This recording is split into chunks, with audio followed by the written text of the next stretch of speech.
lang inhale man lang na binibigay dito ang 9 lives because of Lanzu. Etong si Shore, etong si Losha kanina medyo na-trade.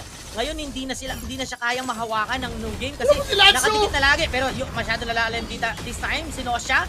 Lanzu, nasasaktan na rin ng Tore. Lalabas ng bakod si Milky pero makunat! Yung tinapatan, hindi pa rin napatay.